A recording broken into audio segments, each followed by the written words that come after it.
Based on numerous YouTube videos and a lot of mainstream media coverage, you'd think that the NH90 was a lemon of a helicopter, poorly designed and a defence procurement flop for several militaries, including for Australia's defence forces. However, just on the other side of the Tasman Sea in New Zealand, it's another story, for the most part. So how can the same helicopter perform so differently depending on the operator? Well, for this episode of Tasman Defence Review, let's try and answer this question.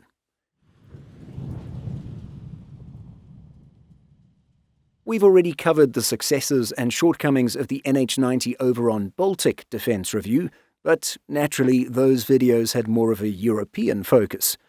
And so what was the experience like in Australia and New Zealand? Well, let's start off with Australia, which no longer operates the chopper.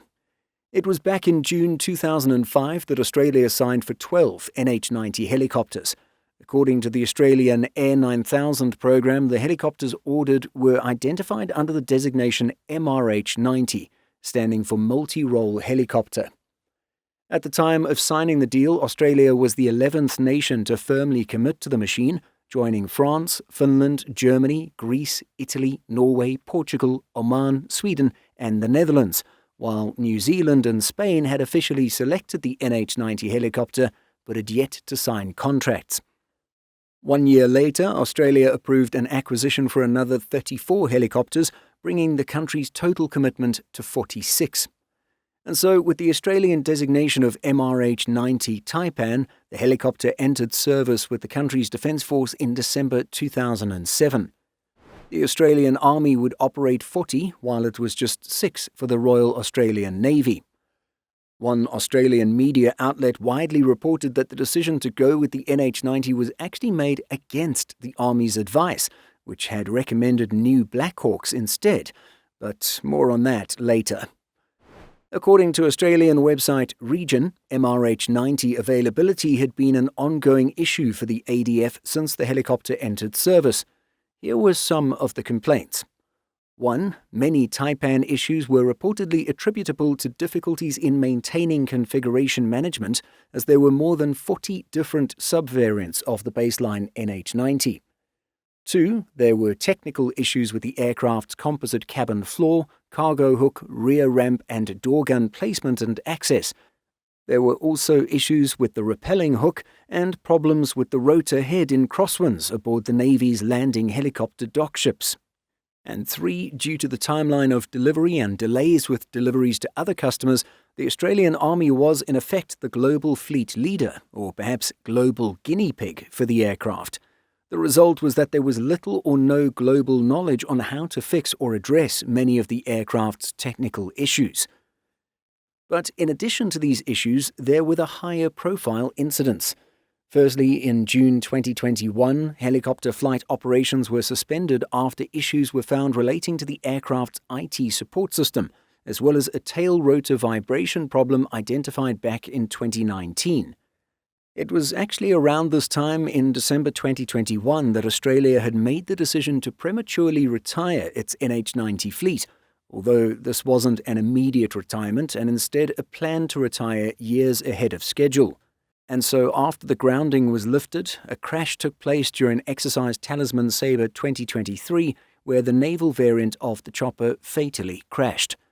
Another one of these helicopters had to be ditched into coastal waters during a routine counter-terrorism training exercise that same year. Now, when it comes to the fatal crash, investigators found no fault with the helicopter and that the cause of the tragedy was, quote, unrecognized loss of spatial orientation. And then, with regards to the other 2023 incident, ABC News Australia says that witnesses heard a, quote, big flash, a big bang, and a bit of fire on top of the chopper before the helicopter ditched. The cause of this incident was revealed to be an engine failure, although Asia Pacific Defence Reporter notes that human error was a factor in the aircraft's ultimate ditching. Another media source says that the incident occurred because the pilot flying the twin-engine helicopter shut down the wrong engine after the other engine failed. But without knowing exact causes in the aftermath of each incident, a grounding was imposed while investigations took place. But of course, before either investigation into the 2023 incidents had revealed causes and factors, the helicopter in Australian service had already developed a bad reputation, as media and public wondered if the Defence Force had made a bad call in choosing the NH90. And going back to reports of the Australian Army having recommended Black Hawks rather than NH90s, it was said that there remained a quote-unquote Black Hawk mafia that quietly worked away within the Army to undermine the Taipan throughout its brief service life, something that is obviously quite difficult to be independently verified. So even though there was the earlier decision to retire the MRH-90 a decade early and replace it with new Black Hawks from 2024, the incidents of 2023 sped things up. As reported by Flight Global, the government announced on September 29, 2023, that the grounded fleet would permanently and immediately be retired. Australian defence news site ADM notes that the Aussies made an effort to sell their helicopters before ultimately scrapping them due to a lack of interest, a move that some have considered overly hasty. The acting defence minister at the time was quoted saying, "That first step was contacting other users of the helicopters to see if anyone was interested in buying the airframes. There was no interest. We then worked with Airbus to see if there were any potential new customers interested in buying the airframes. There was no interest in that either. Let's be very clear about that. There is no one, through the processes we established, who is prepared to buy these helicopters.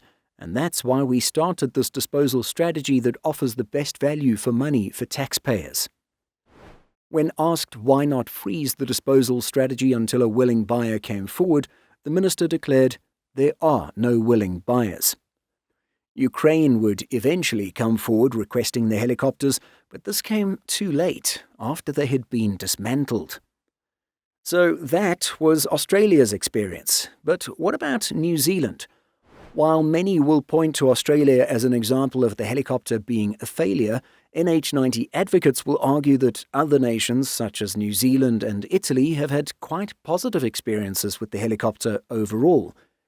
New Zealand officially placed an order for 9 NH90 helicopters in July 2006, with 8 units purchased for operations, with the 9th to be used for parts. The first 2 units were announced as ready for training purposes within New Zealand in 2012. Speaking with Asian Military Review in July 2025, an NH90 detachment commander was quoted as saying, "The NH90 serves New Zealand very well, particularly in the domestic sense where it's so well prepared to fly in the elements. It is a safe helicopter that we have a high level of confidence in." Asian Military Review then goes on to say, "Not only has New Zealand outshone Australia in terms of effectively operating its NH90s, but the RNZAF has achieved the highest NH90 serviceability rate in the world. It has attained rates between 60 and 70%, despite having 3 helicopters leading the global fleet in terms of flight hours completed." The aforementioned detachment commander said that the secret sauce for his squadron has been its fleet planning, its maintainers, and the pragmatic way in which they operate. Other media reporting attributes the high availability rate to tailored maintenance and local upgrades. We did find one article by the New Zealand Herald titled "Air Force Crisis, NH90 Helicopter Serviceability Even Worse Than Troubled 757 Transport Jets." However, after doing some digging, we can see that the headline is actually misleading, as the period of low availability was due to the Air Force's maintainers being unavailable due to deployments. And so, yes, it would appear that the approach to maintenance was one of the biggest factors resulting in very different outcomes for Australia and New Zealand. This comment, left on one of the Baltic Defence Review NH90 videos, is quite convincing as well.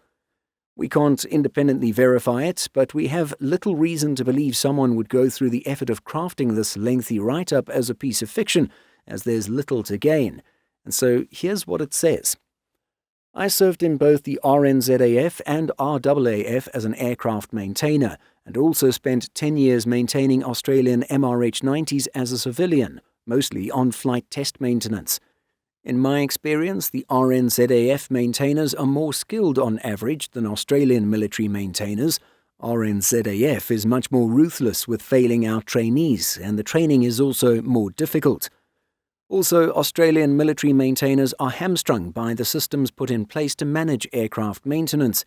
Airbus in Australia had a serviceability rate over 80% for the NH90, while Army had a serviceability rate below 50% for the same aircraft.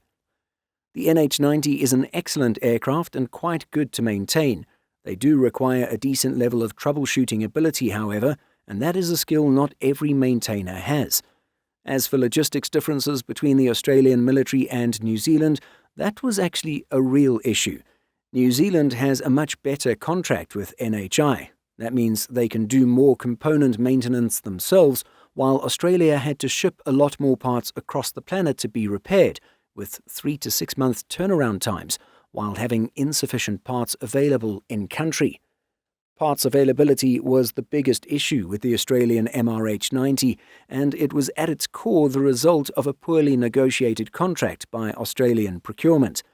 When you combine that poor parts availability with Australian Army maintenance culture and a lack of troubleshooting ability by the average maintainer, you get serviceable parts being replaced as part of a poorly executed troubleshooting, and that compounds the parts problem. One last thought from our side is that Australia operated a much larger fleet of NH90s than New Zealand, and so we feel like this is also important to consider when calculating availability rates. One chopper in the Royal New Zealand Air Force is about 13% of the fleet. One chopper for the Australian Army's 40-strong fleet would have been just less than 3%. And so, in an environment where there's a spare part shortage, one set of spares would have had an outsized positive impact in New Zealand, but would have been a relative drop in the bucket for Australia. But what do you think of all this? Do you think that YouTube comment about differences in maintainer tolerance and culture between Australia and New Zealand makes sense? Let us know by leaving a comment.